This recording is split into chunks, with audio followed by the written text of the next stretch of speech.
निशिकांत दुबे ने एक एक संस्था के बारे में देश के अंदर क्या क्या उनके साथ होता रहा, कांग्रेस की सरकारों ने और कांग्रेस के प्रधानमंत्रियों ने क्या क्या किया, बड़ी डिटेल में उसका जवाब दिया। सुनिए।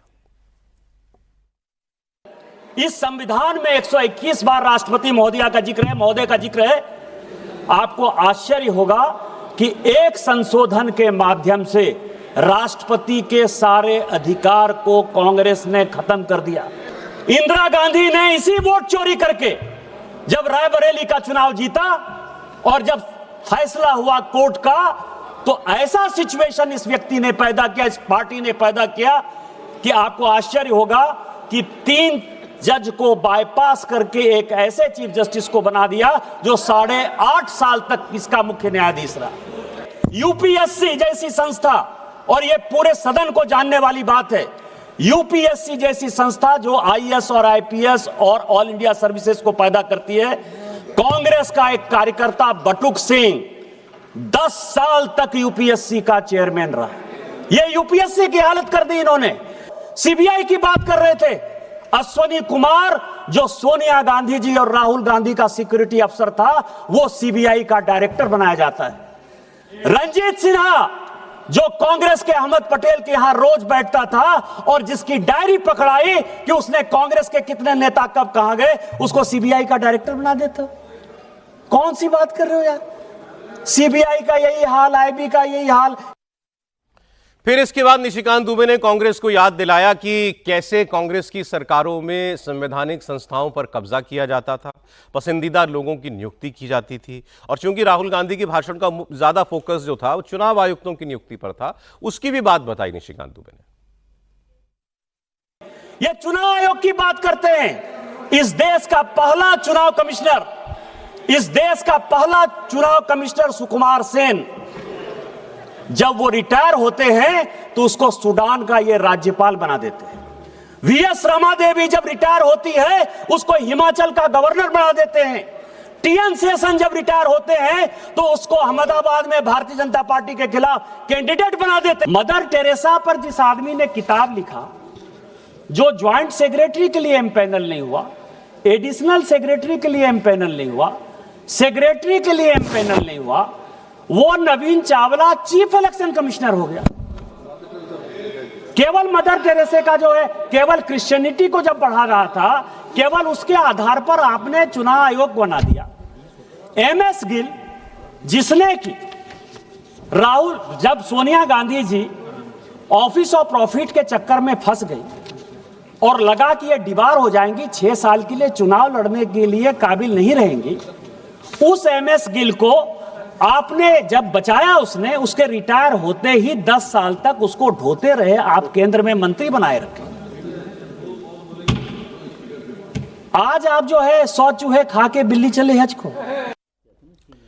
चुनाव आयुक्तों की बात कर रहे थे तो फिर आगे उन्होंने एक नाम और लिया, उन्होंने टीएन शेषन का जिक्र किया। अब जितने चुनाव आयुक्त देश में हुए हैं, चुनाव आयुक्त, उनमें सेलिब्रिटी स्टेटस किसी का है तो वो टीएन शेषन का है। उन्होंने कहा उन टीएन शेषन को भी आपने कांग्रेस का टिकट दे दिया रिटायरमेंट के बाद और अडवाणी जी के खिलाफ उनसे चुनाव लड़ा। अब ये बहस नहीं, बड़ी अच्छी बहस है और बहुत अच्छा हुआ कि राहुल गांधी ने ये मुद्दे उठाए और उसका जवाब, जहां जिस मंच से उन्होंने उठाए सवाल, वहीं से उसका जवाब भी आया पार्लियामेंट के अंदर से। क्या देश के अंदर हमारी ये संवैधानिक संस्थाएं कभी वाकई में पूरी तरीके से आजाद रहीं, या जिसकी सरकार रही उसने जैसे चाहा इनको चलाया, या आज जो खास तौर पर पिछले 11.5 वर्षों से सरकार नरेंद्र मोदी की देश में चल रही है वो ज्यादा इनके ऊपर प्रहार कर रही है? इसी सरकार ने इन संवैधानिक संस्थाओं को कमजोर करने का काम किया। इससे पहले तो सब कुछ बहुत अच्छा चलता था। त्रिपाठी जी। नहीं, अभी निशिकांत जी ने तो लगभग सारी बातें बता दी, लेकिन उन्हीं की कई बातें हों कि मैं तफ्तीश करने लगा तो एन राय साहब के वो 3 जजों को एक तरह से कहें कि बाईपास करके, उनकी सीनियरिटी को इग्नोर करके वो बनाया था, वो तो अलग बात है। लेकिन रोचक बात देश को जानना चाहिए कि जब जनता पार्टी की सरकार आई, उन्होंने फिर से सीनियरिटी के आधार पर सीजीआई बनाना शुरू किया। इंदिरा जी पुनः 1980 में लौटी तो पहला काम आते ही क्या किया, फिर से सीनियरिटी को बाईपास कर दिया। यानी उनको देश के संविधान, देश की व्यवस्था में कतई कोई भरोसा नहीं था। हम शासक हैं, जैसे राजा, जैसे एक समय में चलता था ना राजशाही, तो लोकशाही के आवरण में गांधी परिवार ने राजशाही चलाई।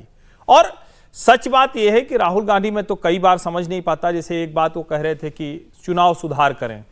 आपको चुनाव सुधार में कहीं भी एक शब्द सुनाई दिया क्या कि भाई फंड कैसे आएगा, चुनाव महंगा होता जा रहा है, पार्टी प्रत्याशी कैसे लड़ेंगे? इसकी चर्चा इस पूरी डिबेट में दिखी नहीं। मैंने कोशिश किया सुनने को। हाँ, वो ये जरूर कहे बैलेट से करा दो। तो लूट, हिंसा, हत्या, दुनिया भर के कुकर्मों का जो एक प्रतीक था बैलेट वाला चुनाव, वो कराना है उनको।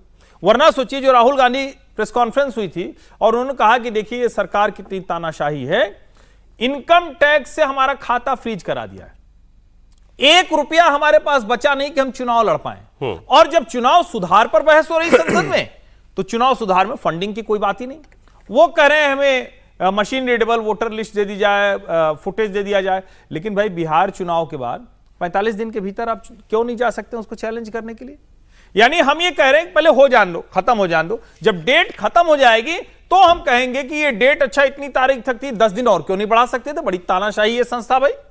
कुछ इस तरह के अंदाज में राहुल गांधी बात कर रहे हैं। और अगर उसको इसीलिए देखिए, उनकी बात का प्रभाव देश की जनता पर नहीं। उन्होंने 2-3 मांगे की हैं चुनाव सुधार से जुड़ी हुई। पहला, उन्होंने कहा कि ये जो मशीन रीडेबल वोटर लिस्ट होती है हमको पहले मिले पॉलिटिकल पार्टियों को, जिसके में बार बार वो कह रहे हैं कि हमको इतने महीने लगे। जब वो लेके आते हैं ना 8-8 फुट का वो पुलिंदा लेके आते हैं, 6-6 फुट का कागजों का कह रहे हैं ये काम हम 30 मिनट में कर सकते थे, लेकिन कंप्यूटर रीडेबल मिलता नहीं है हमको लिस्ट। फिर उन्होंने कहा कि ये सीसीटीवी फुटेज का जो डिस्ट्रॉय करने का नियम बना दिया पोलिंग बूथ का इलेक्शन कमीशन ने, इसको वापस लो। फिर उन्होंने कहा ईवीएम का आर्किटेक्चर बताओ चाहिए। मैंने पहली बार सुना ईवीएम में गड़बड़, ये तो अब कांग्रेसियों ने भी कहना बंद कर दिया था, क्योंकि अब एसआईआर पर बोलते हैं, वोटर लिस्ट पर बोलते हैं। उन्होंने कहा ईवीएम का आर्किटेक्चर हमको बताइए, ये कैसे बनती है, इंजीनियरिंग बताइए इसकी, ताकि हम बता सकें कि ये फूल प्रूफ है या नहीं है। फिर उन्होंने कहा कि ये जो स्क्रूटनी नहीं हो सकती या चैलेंज नहीं किए जा सकते इलेक्शन कमीशन के फैसले, उसको वापस लीजिए। नहीं, एक तो ये कि जब तीनों सुधार जिनको आप कह रहे हैं, वो मैंने कहा ना मशीन रीडेबल वोटर लिस्ट चाहिए उनको। और मेरी समझ में नहीं आता कि 6-8 महीने, साल भर तैयारी के बाद वो एक भी ऐसा मामला नहीं निकाल पाए जो सचमुच टिकता। वो ऐसा लेके आते हैं कि एक जगह से दूसरी जगह चला गया, जिसको हम एनोमलीज कहते हैं, जिसको हम कहते हैं कुछ गड़बड़ हो गई है, उसको कहते हैं कि वोट चोरी हो गई। तो दोनों का अंतर है। फिर जब वो कहते हैं इसका आर्किटेक्चर चाहिए, भाई इसका आर्किटेक्चर अगर हर व्यक्ति को इस तरह से ओपनली बताया जाएगा तो ये तो जाहिर है कि उसका नुकसान होगा।